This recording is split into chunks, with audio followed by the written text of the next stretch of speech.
ఎవరో గెస్ట్ చేయలేదు, మన చదువుతారు. నేను గ్రీకు దేశం నుండి వచ్చిన ఒక బానిస చిన్నదాన్ని.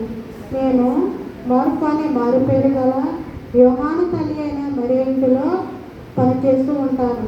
మా యజమాని ఇంటిలో చెరసాలలో బంధించబడిన పేతురు విడుదల కోసం సంఘమంతా ప్రార్థిస్తూ ఉన్నారు. వాళ్ళతో పాటు నేను కూడా పేతురు విడుదల కోసం ప్రార్థించాను.